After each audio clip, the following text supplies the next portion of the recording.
favela feels safe under your control. Se sente segura porque se não tivesse a gente aqui, ia tá mais insegura, não?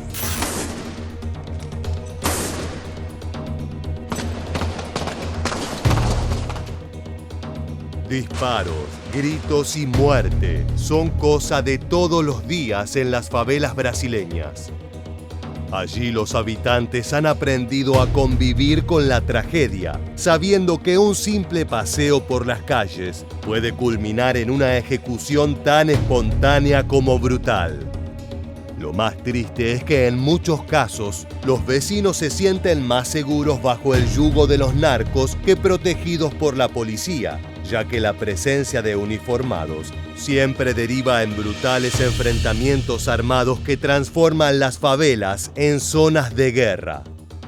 Las paredes amanecen repletas de balazos, los pisos manchados con sangre, los rostros asustados y repletos de lágrimas debido a la muerte de inocentes.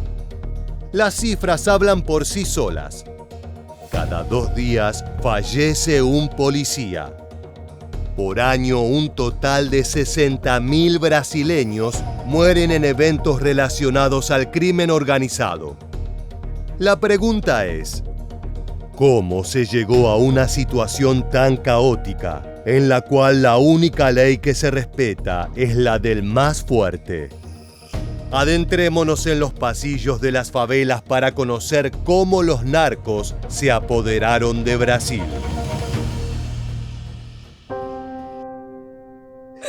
Es terrible. Mi amiga fue quien me lo contó porque su esposo también es oficial de policía y trabajaba con Joubert. Después supe que murió a las 9:17, a las 9:30. Ella me dijo, Katiane, ¿sabes qué pasó? Le dije que no y en un mensaje de WhatsApp me dijo que él había muerto y hasta hoy sigo pensando que volverá. Las favelas son verdaderos mundos separados de las ciudades. Dentro de los confines de esos barrios operan leyes y parámetros morales diferentes designados por las pandillas narcos que dominan las calles a punta de pistola.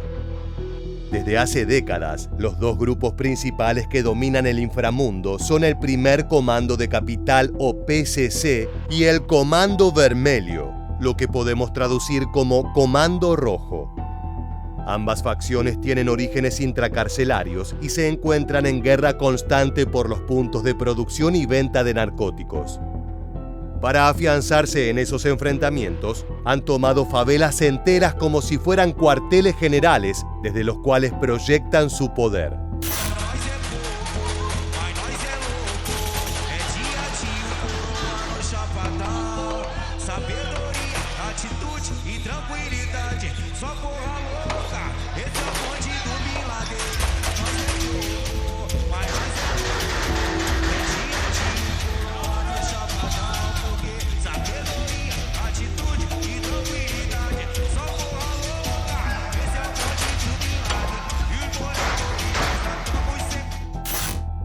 Lo peor es que del otro lado de la vereda no se encuentran elementos policiales honestos, sino grupos totalmente corruptos que actúan más por interés económico que por una búsqueda real de justicia.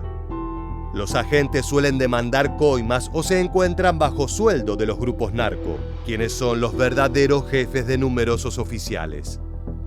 Es por eso que la población ha perdido cualquier tipo de respeto o confianza en las autoridades, a quienes consideran meros secuaces del PCC o del Comando Vermelho. Desde hace años, esos grupos se han organizado como auténticas milicias delictivas que patrullan la favela manteniendo un orden dictatorial. Las reglas planteadas por los criminales son bastante sencillas: hacer oídos sordos y ojos ciegos ante las actividades ilícitas. No hay nada peor que un delator que colabora con la policía, una transgresión que por lo general se paga con la vida. Escuchemos a un pistolero narco brasileño describiendo los códigos morales por los que se rigen las barriadas. Já tiveram traidores aqui? Diversos. Muitos. Mas tu sabe, fala pra ele que todo final, o final é igual pra todos. Eu falo pra ele que é igual o Gerson do Flamengo, é vapo, vapo. Like, All the traitors, same punishment. Se são traidores, merecem final, né? Como indica el criminal, los traidores suelen tener un final doloroso. Su muerte no es ni rápida ni misericordiosa, más bien todo lo contrario. Si se descubre que un vecino o peor aún, un operador de las pandillas está colaborando con la ley, se activa de inmediato un operativo aleccionador digno de los peores tormentos medievales. Primero es el momento de las torturas físicas y la destrucción de las propiedades del culpable. Entre golpizas, incendios y robos, se busca derrumbar la moral no solo de quien cometió la transgresión, sino también de sus familiares y socios para que no intercedan. Por último, toca acabar con la vida del elemento problemático. No se trata simplemente de una ejecución, sino que asesinar a un traidor implica dar un ejemplo al resto de la población de la favela, dejando en claro que el precio a pagar es altísimo. Los cruentos asesinatos se realizan en público ante los ojos de la mayor cantidad de gente posible. Es un espectáculo horripilante. Sin embargo, el criminal remarcó que ser un delator no es el único pecado que se puede cometer en este ámbito. En la jungla, la ley narco contempla otras transgresiones que demandan diferentes castigos. Someone who tries to kill you or something small, same punishment. Falha leve? Como assim? Pergunta pra ele assim, como assim? Como assim falha leve? É, vamos dizer, o boa é sem leme. Agora coisa... Isso. Caguetar, estrupar é pior. Falta grave. Explica isso pra ele, entendeu? Agora o resto tem desenrolado. Entendeu? Agora o que não tem... Roubar, caguetar, estrupar. Además de los castigos, también hay una regla tácita que cada organización busca cumplir a rajatabla: cuidar la integridad de los habitantes de la favela. En palabras de los pistoleros narco, ellos consideran que su prioridad es asegurar que los vecinos no se transformen en víctimas. El problema es que eso es realmente difícil cuando la comunidad se transforma en una zona en guerra, ya sea por violentos operativos policiales o por la llegada de una fuerza rival que busca tomar posesión de la zona. When other favelas come in to invade you guys for war, do they respect these rules to protect the citizens and not shoot your citizens? Não, tu explica pra ele que a gente sim, entendeu? Mas a facção rival que vai estar entrando não. Porque eles vão estar desconfiando dos moradores. Em caso de quê? De estar passando na visão, de estar escondendo alguma coisa, entendeu? Então é diferente. Los códigos de la favela son brutales y no hay escapatoria real. Si robas a la pandilla, el castigo será salvaje. Es por esto que se suele afirmar que las favelas son ciudades dentro de otras ciudades, con su propio sistema de leyes y donde la Constitución de Brasil parece no tener ningún tipo de importancia. Dentro de los confines de estas comunidades solo se respeta a los hombres que portan armas de fuego y trafican drogas ilegales. Si te relacionas con la policía, te conviertes en un blanco de los sicarios locales que querrán eliminarte por considerar que eres su enemigo.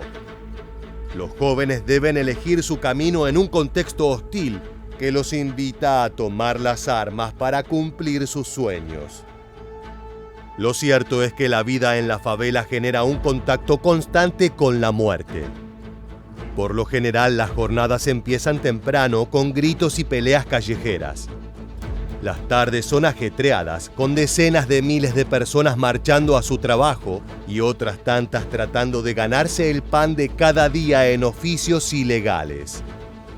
La noche llega como un manto oscuro, plagado de disparos que retumban en el cielo como amenazas mortales. Convivir con esa tensión forja espíritus indomables y a jóvenes problemáticos que entienden la vida como una competencia violenta, en la que solo uno puede ser el ganador. Así lo explica Joao, un traficante retirado que vivió en carne propia el proceso por el cual las calles van transformando a un niño en un delincuente peligroso. Cuando eres niño y vives en la favela, desde pequeño estás obligado a pasar por situaciones violentas, ya sea auditiva, física o visual. Creo que cuando un niño de 10 años se encuentra un cadáver en un callejón, se crea un impacto en su vida y en la formación de su personalidad que se construye día a día según las experiencias. Crecer en un ambiente así es algo muy delicado. En las comunidades marginales de Brasil, la infancia termina antes de los 10 años, ya que ese es el momento en que los juguetes son reemplazados por armas y los grupos de amigos se transforman en secuaces para todo tipo de actos inhumanos. Desgraciadamente, los niños son la materia prima del crimen organizado, lo que pone en peligro a decenas de miles de pequeños en edad escolar. Si bien las pandillas de la favela afirman que evitan a toda costa reclutar a infantes y adolescentes y que su objetivo principal es proteger a las comunidades y brindarles seguridad, lo cierto es que los más jóvenes conforman una parte crucial de la fuerza narco. Es que son a la vez el sector más vulnerable y más impresionable de toda la demografía brasileña. En primer lugar, son ellos quienes sufren la peor parte de la marginalidad y la falta de oportunidades. Desde jóvenes tienen que abandonar sus estudios y salir a trabajar junto a sus padres si quieren tener pan en la mesa. Esto genera no solo resentimiento, sino también añoranza de una vida totalmente diferente, donde los lujos y el exceso lleguen sin esfuerzo laboral, solo con jalar del gatillo de una pistola. En segundo término, y relacionado a ese último punto, los niños son más propensos a caer en las promesas vacías de los reclutadores pandilleros. Esos criminales les aseguran que al unirse a la pandilla no solo ganarán protección y una segunda familia que puede defenderlos, sino que también se abrirán las puertas a ganancias monetarias extraordinarias. De esta manera los seducen a ingresar a una vida de crimen que por lo general tiene un desenlace trágico demasiado temprano. Si bien el reclutamiento es real, otros afirman que la dinámica es mucho más orgánica y que está dada por la misma violencia que carga el entorno. En la favela todos están de una u otra manera ligados al crimen organizado, ya sea de forma directa como partícipes o de forma indirecta como familiares, amigos, vecinos o consumidores de sustancias. Cuando vives en la favela te acostumbras a estar cerca del tráfico de drogas. Creo que las personas tienen la idea errónea de cómo los niños son invitados a unirse al narcotráfico. No les dicen, te invito a ser parte del tráfico de drogas. Eso no existe, las cosas no son así. Llegas a ello porque está en tu comunidad, son tus amigos de la escuela, son los que juegan fútbol contigo.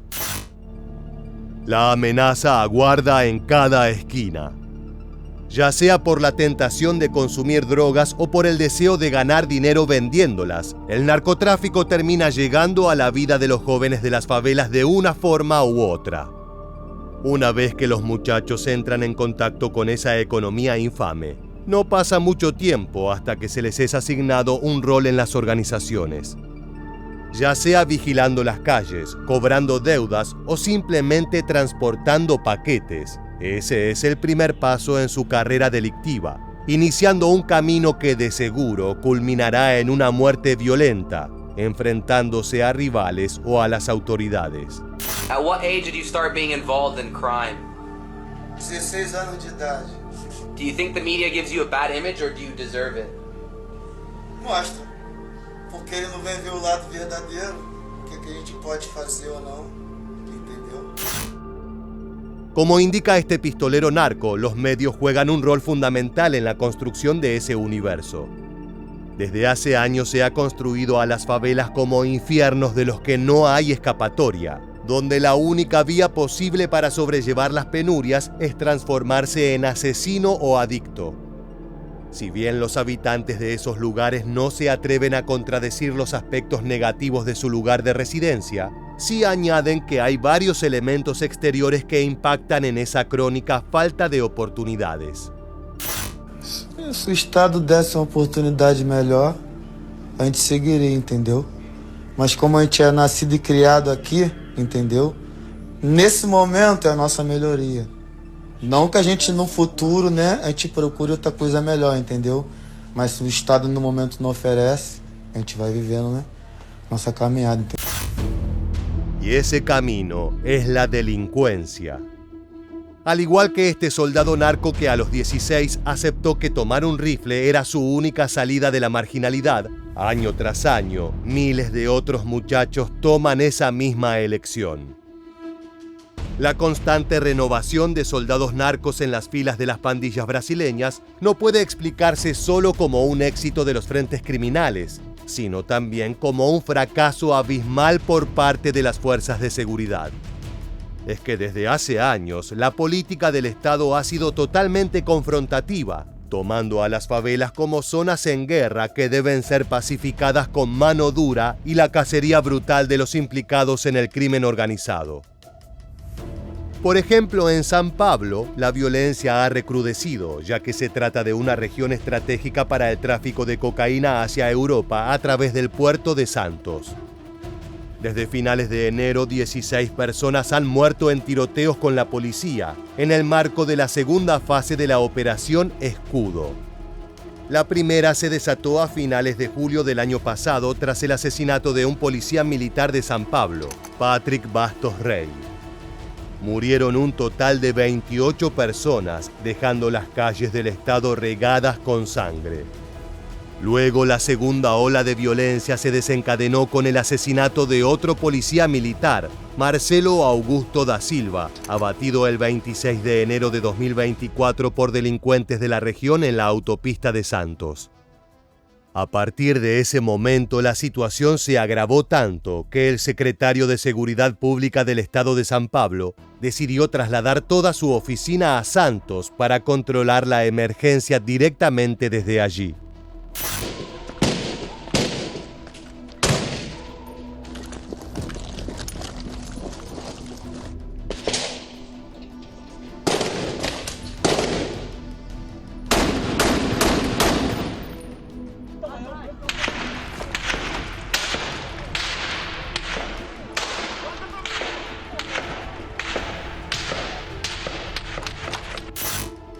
A pesar de las fiestas de carnaval, se ordenó a policías militares de otras ciudades del estado paulista que se desplegaran en el litoral y estuvieran preparados en cualquier momento por si la situación se agravaba.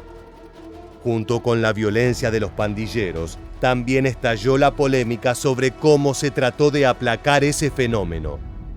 Redadas, tiroteos e incluso ejecuciones sumariales efectuadas por la policía.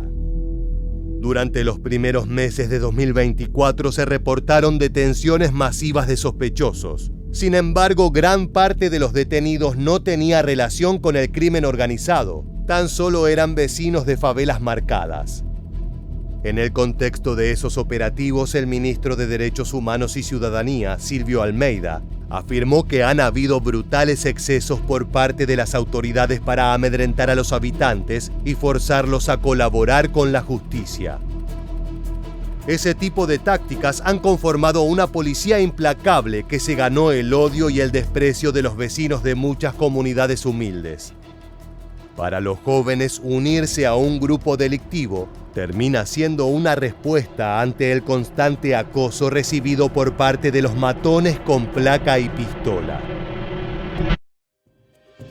Empiezas a notar a la policía en la comunidad desde muy pequeño.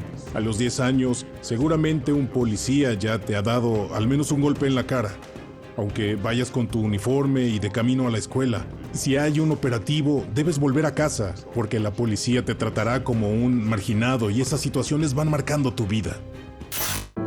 Como te adelantamos, el crecimiento del narcotráfico y la expansión territorial de las pandillas han llevado al gobierno a tomar medidas extremas. Las fuerzas policiales militarizadas son las encargadas de ingresar en las favelas, y para ello están equipadas como auténticos ejércitos, portando armas de grueso calibre, vestimenta táctica e incluso vehículos blindados. Prácticamente se trató de una declaración de guerra contra las pandillas delictivas que dominaban los barrios.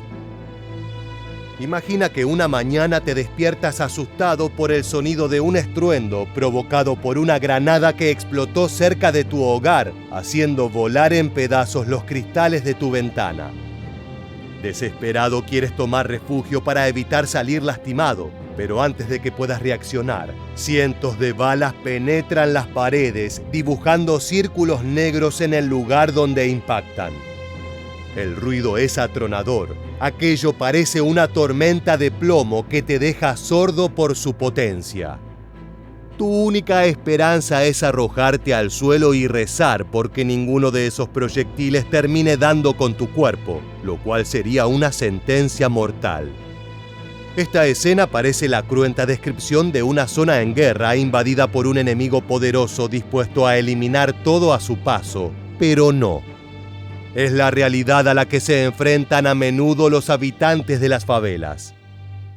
La gente quiere consumir sustancias prohibidas. ¿Y cuál es la respuesta del Estado ante ello? Más violencia, y para eso usan el argumento de que la disputa del mercado se realiza con grupos armados. Así legitimiza el Estado su lucha contra el tráfico.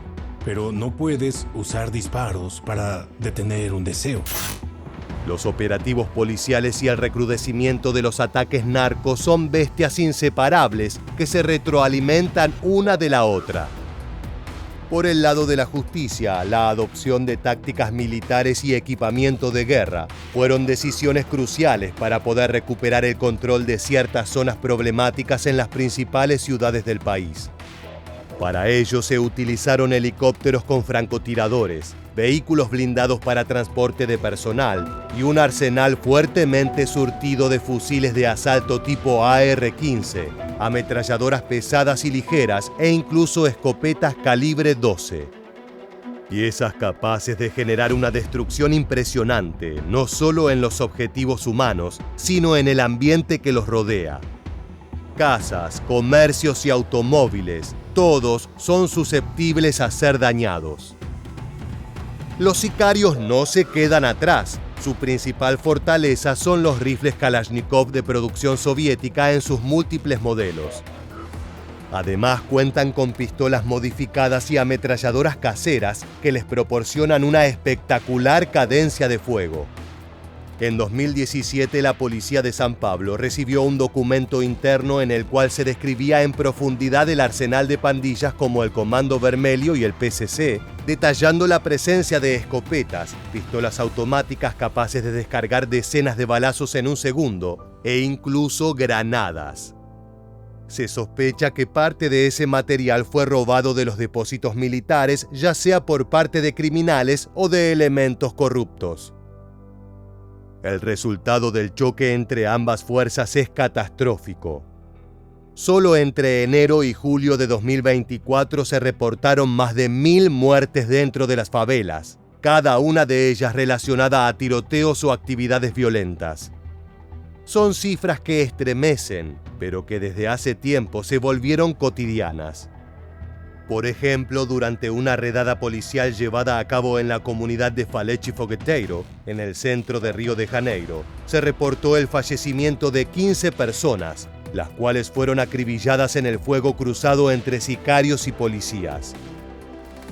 La situación en las favelas es un desafío que por el momento no encuentra solución, ni desde la política ni desde las organizaciones sociales. Esos barrios siguen siendo páramos sin ley que se encuentran bajo el yugo de pandillas dispuestas a todo con tal de perpetuar su poder. En mi opinión, la violencia en Río de Janeiro es provocada por la ausencia de políticas de seguridad pública. En 2016, el presupuesto para seguridad fue mayor que el de educación. En ninguna parte del mundo, la violencia se combate con más violencia. Si a eso le sumamos las violentas estrategias de las fuerzas de seguridad, como también la abundancia de oficiales corruptos que colaboran con el mundo criminal, el panorama es realmente desalentador. Más aún cuando las promesas de cambio suenan a delirios bélicos y no a ideas concretas. Por ejemplo, en 2019 el exgobernador de Río de Janeiro, Wilson Witzel, propuso dos soluciones bastante llamativas.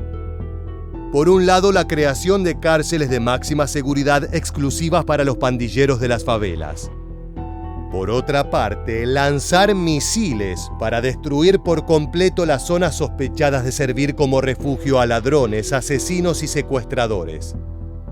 Esto ignora por completo la cantidad de personas inocentes que habitan en esos lugares, pero es algo recurrente al analizar la problemática delictiva del país. Nadie tiene en cuenta que las verdaderas víctimas de este drama son los civiles que quedan atrapados entre el fuego cruzado.